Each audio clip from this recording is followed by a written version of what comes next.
ಇದೇನಿದು? ಮಂಡಲದ ಬಂಧನವನ್ನ ದಾಟಿ ಹೊರಗೆ ಬಂದ್ಯಾ? ಅಸಾಧ್ಯ.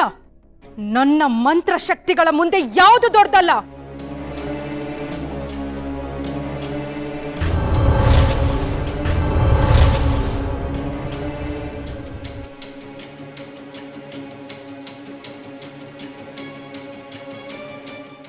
ಏನ್ ಮಾಡ್ದೆ ನೀನು? ಏನೇ ಮಾಡ್ದೆ? ನನ್ನ ಮಂತ್ರಶಕ್ತಿಗಳು ಯಾಕೆ ಕೆಲಸ ಮಾಡ್ತಾ ಇಲ್ಲ? ಈ ಅಂಬಿಕಾ, ಹಿತ ಮತ್ತೆ ದುರ್ಗನ್ ಬಲಿ ತಗೊಳ್ತೀನಿ ಅಂದ್ರೂ ನಿನಗೆ ಭಯ ಆಗ್ತಾ ಇಲ್ವಾ? ಮಾಳ್ವಿಕಾ, ನಾನೀಗ ನಿನ್ ಮಂತ್ರತಂತ್ರ ಮಾಡಿ ಆಟ ಆಡಿಸ್ತಿದ್ದಿದ್ದು ಮುಗ್ಧ ಅಂಬಿಕಾ ಆತ್ಮ ಅಲ್ಲ.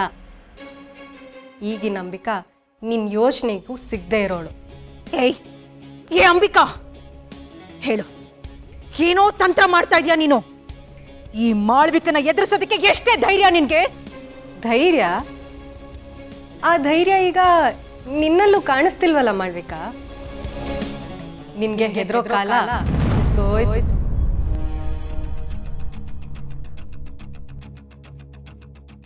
ಏನಾಗ್ತಿದೆ ಅಂತ ಯೋಚನೆ ಮಾಡ್ತಾ ಇದೀಯ ಮಾಳ್ವಿಕಾ? ನನ್ ಶ್ರಾದ್ದ ಮಾಡಿ ನನ್ನ ಮಡಿಕೆಯಲ್ಲಿ ಬಂದಿಸಿದ್ರೆ ನನ್ನ ಕತೆ ಮುಗೀತು ಅಂತ ಅನ್ಕೊಂಡಿದ್ದೆ ಅಲ್ವಾ? ಆದ್ರೆ ಅದೇ ನನ್ನ ಪಾಲಿಗೆ ವರ ಆಯ್ತು. ವರನ? ಹೇಗ್ ಸಾಧ್ಯ? ಅದು ನಾನು ನಿನಗೆ ಕೊಟ್ಟ ಶಿಕ್ಷೆ. ಶಿಕ್ಷೆ ಅಲ್ಲ, ಅದು ಶಕ್ತಿ. ನಿನ್ ಮಂತ್ರದ ಬೆಂಕಿಯಲ್ಲಿ ಬೆಂದು ಆ ಮಡಿಕೆ ಕತ್ಲಲ್ಲಿ ನನ್ನ ತಪಸ್ಸು ಪೂರ್ಣವಾಯಿತು.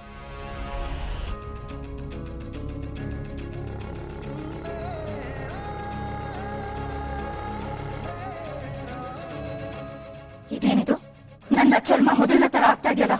ಅಂದ್ರೆ ಅಂಬಿಕಾ ಮಡಿಕೆಯಿಂದ ಆಚೆ ಬರುವಾಗ ಅವಳ ಶಕ್ತಿಗಳು ಅವಳಿಗೆ ವಾಪಸ್ ಸಿಕ್ಕಿವೆ.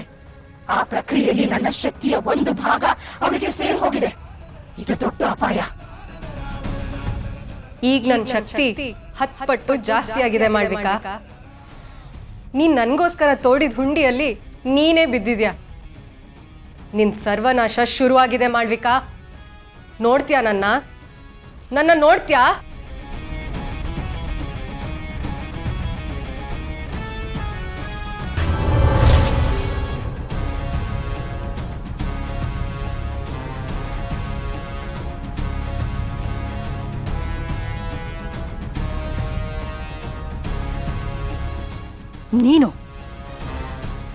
ನೀನು ಅಂಬಿಕಾ ನನಗ್ ಕಾಣಿಸ್ತಾ ಇದ್ಯಾ? ಹೇಗೆ? ಮಾಳ್ವಿಕಾ, ಇನ್ ಮುಂದೆ ನಾನು ಯಾರಿಗೆ ಕಾಣಿಸ್ಬೇಕೋ ಅವರಿಗೆ ಕಾಣಿಸ್ತೀನಿ. ಇದು ನನ್ನ ಹೊಸ ಶಕ್ತಿ. ಏಯ್, ಅತಿಯಾಗಿ ಮಾತಾಡ್ಬೇಡ್ವೆ. ದುರ್ಗಾ ಮತ್ತೆ ಹಿತನ್ನ ಸಾಯಿಸ್ತೀನಿ ಅಂತ ಹೆದರಿಸಿದ್ರು ನಿನಗ್ ಭಯ ಆಗ್ತಾ ಇಲ್ಲ ಅಲ್ವಾ? ನೋಡ್ತಾ ಇರು, ಈಗ ಅವರಿಬ್ರು ನಿಜವಾಗ್ಲೂ ಸಾಯಿಸ್ತೀನಿ. ಸಾಕ್ ನಿಲ್ಸು ಮಾಳ್ವಿಕಾ. ನಾನು ಮಡಿಕೆಯಲ್ಲಿರೋವಾಗ ನೀನು ಮತ್ತೆ ಮಂಜರಿ ಆಡ್ತಿದ್ದ ಎಲ್ಲಾ ರಹಸ್ಯಗಳನ್ನ ನಾನು ತಿಳ್ಕೊಂಡಿದ್ದೀನಿ. ನಿಮ್ ಎಲ್ಲಾ ಸಂಚುಗಳು ಈಗ ನನಗೆ ಗೊತ್ತು. ಮಾಳವಿಕಾ, ಸದ್ಯಕ್ಕೆ ಹಿತಾಳನ ಮುಟ್ಟದಕ್ಕೆ ಹೋಗ್ಬೇಡ. ಸಮಯ ಮೀರ್ ಹೋಗಿದೆ. ದುರ್ಗಾ ಈಗ ತುಂಬಾ ಪ್ರಬಲಳಾಗಿದ್ದಾಳೆ. ಅವಳು ಹಿತಾಳನ್ನ ಕಣ್ಣಲ್ಲಿ ಕಣ್ಣಿಟ್ಟು ರಕ್ಷಿಸ್ತಿದ್ದಾಳೆ. ಇನ್ನು ಏನಿದ್ದರೂ ಹಿತಾಳ ಮುಂದಿನ ಹುಟ್ಟು ಹಬ್ಬದ ದಿನವೇ ನಾವು ನಮ್ಮ ಮುಂದಿನ ಆಟವನ್ನ ಶುರು ಮಾಡೋದಕ್ಕೆ ಸಾಧ್ಯ. ಅಮ್ಮ, ಹಾಗಾದ್ರೆ ಆ ದುರ್ಗನ್ನ ನಾವ್ ಯಾಕೆ ಮುಗಿಸ್ಬಾರ್ದು? ಅದು ಅಂದುಕೊಂಡಷ್ಟು ಸುಲಭವಲ್ಲ ಮಾಳ್ವಿಕಾ. ದುರ್ಗಾಳಿಗೆ ಹಾನಿ ಮಾಡೋದು ಆಟದ ವಿಷಯವಲ್ಲ.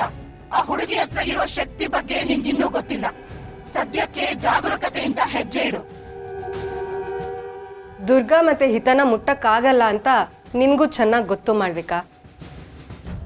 ಅಷ್ಟೇ ಅಲ್ಲ, ದಾಕ್ಷಾಯಿಣಿ ಅತ್ತೆ ಬಗ್ಗೆನೂ ಎಲ್ಲಾನು ಗೊತ್ತು.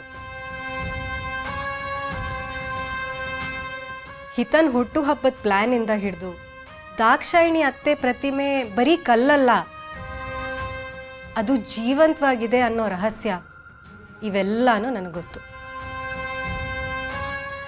ವಿಷಯ ಗೊತ್ತಿದ್ರು ನಿನ್ನಿಂದ ಏನು ಮಾಡೋದಕ್ಕಾಗೋದಿಲ್ವೇ? ಈ ಮಾಳ್ವಿಕನ ಬಂಧಿಸ್ತೀನಿ ಅಂತ ನೀನು ಅಂದ್ಕೊಂಡಿರೋದು ನಿನ್ನ ಭ್ರಮೆ ಅಷ್ಟೇ.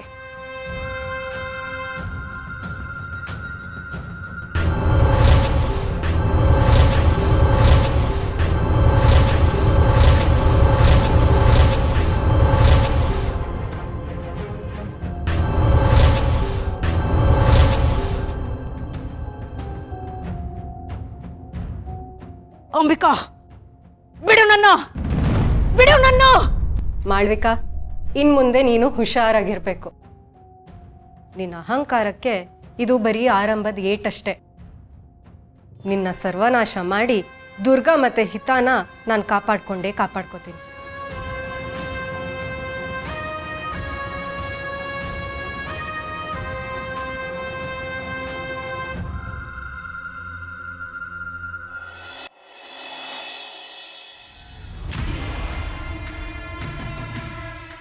ಏನಿದು, ಈ ರೂಮ್ ಪೂರ್ತಿ ಖಾಲಿ ಆಗಿದೆಯಲ್ಲ. ದಾಕ್ಷಾಯಿಣಿ ಅತ್ತೆ ಇಲ್ಲೇ ಇರ್ಬೋದು ಅಂತ ಅನ್ಕೊಂಡು ಬಂದೆ. ಇಲ್ಲಿ ನೋಡಿದ್ರೆ ಏನೂ ಇಲ್ವಲ್ಲ.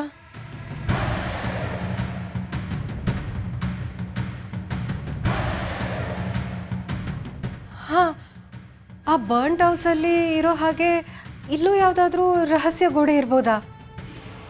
ಯಾಕಿರಬಾರ್ದು?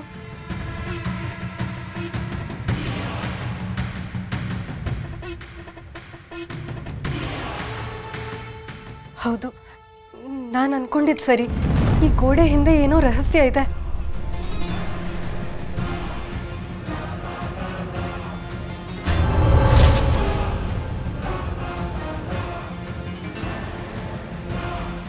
ದಾರಿ ಸಿಕ್ತು. ದಾಕ್ಷಾಯಿಣಿ ಅತ್ತೆ ಇಲ್ಲೇ ಇರಬೇಕು. ಅತ್ತೆ, ನಾನು ಬರ್ತಿದ್ದೀನಿ ಅತ್ತೆ.